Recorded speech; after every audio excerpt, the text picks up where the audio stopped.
You have heard about CPR.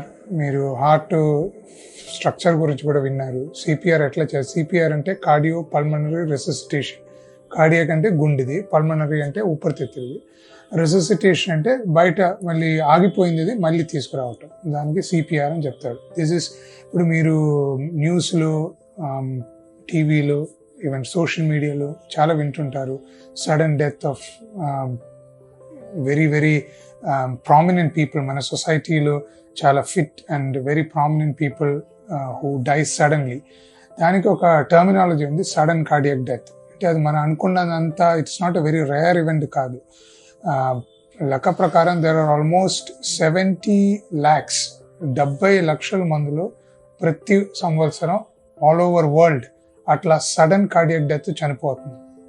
ఇది జనరల్గా ఎట్లా ఉంది, ఏమి లేనివాడు ముందే హార్ట్ ప్రాబ్లం ఉండొచ్చు, ఉండకపోవచ్చు, బట్ సిమ్టమ్స్ స్టార్ట్ అయ్యి అది చెస్ట్ పెయిన్ రావటమో లేకపోతే కన్ను తిరగటమో అట్లా పడిపోవటం, దాని 1 hour లోపు డెత్ ఒక్కరవుతుంది. సో మనకి ఈ టైమే ఉంది సేవ్ చేయటానికి.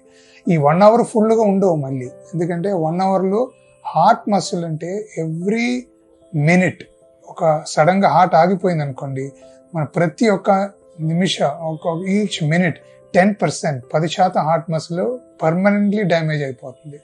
దాని మీనింగ్ ఏంటంటే మనం ఒక 7 minutes 8 minutes ఏం చేయకుండా ఉంటే కంప్లీట్ హార్ట్ మసిల్ డెత్ అవుతుంది. సో మనం ఎంత చేసినా పేషెంట్ బతుకం. సో మనం చేయాల్సిందే ఈ ఫ్యూ మినిట్స్, గోల్డెన్ మినిట్స్ అని చెప్తారు. ఇనిషియల్ ఫ్యూ మినిట్స్లో we have to revive the patient. దానికోసం ఇది మోస్ట్ ఇంపార్టెంట్ అంటే సిపిఆర్, అதாவது that's what I told, cardiopulmonary resuscitation అనేది మనం అందరూ నేర్చుకోవాలి. ఒక ప్రకారం ఆల్ అడల్ట్స్ ఐడియలీ ఎట్లా రివైవ్ చేయాలని నేర్చుకోవాలి. దీనికి బేసిక్ రెసిసిటేషన్ టెక్నిక్స్ అంత డిఫికల్ట్ ఏం కాదు, మనకి జస్ట్ ఒక గ్రాహ్యం ఉండాలి ఎట్లా చేయాలని. అది డాక్టర్ సూర్య ఇనిషియల్ ప్రెజెంటేషన్ మీకు చూపించా.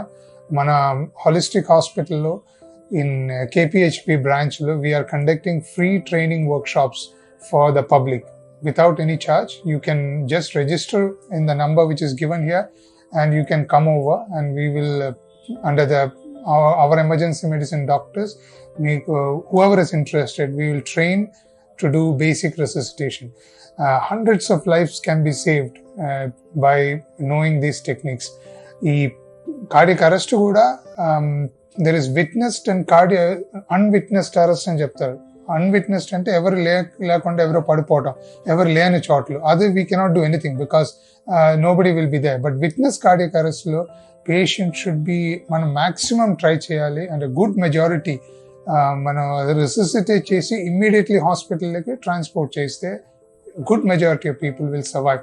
దీంట్లో important thing, witnessed cardiac arrest ఎవరైనా మీ ముందే పడిపోయని చూస్తా ఫస్ట్ మీరు చేయాల్సింది you have to take help.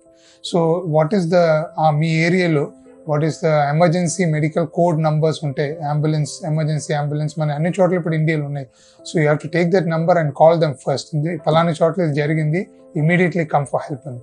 So ambulance వస్తూ ఉంటే ఈ లోపు టిల్ ద అంబులెన్స్ కమ్స్ ఆ పేషెంట్ సస్టైన్ చేయటం, లైఫ్ సస్టైన్ చేయటం అంటే it becomes your responsibility. This is not unless the whole public in such a large country like ours, unless the whole country, every one of us as citizens, adult citizens, we participate, this won't succeed. This is not left to doctors and paramedics. Is a very outside role in this. My cardio doctors role ఎప్పుడు వస్తుందంటే వాళ్ళ సైట్లో వచ్చిన తర్వాత, కానీ అన్ని ఈ లోపు ఆ 10 minutes లోపు నేను చెప్పినట్టు అన్ని జరిగిపోతాయి. So the life of the person is in your hands. So I encourage more and more of you to participate in this program and get your the CPR training done. As I once again tell you, use these numbers, try to make use of the facility, the free training provided for the betterment of our society and our country as a whole. Thank you.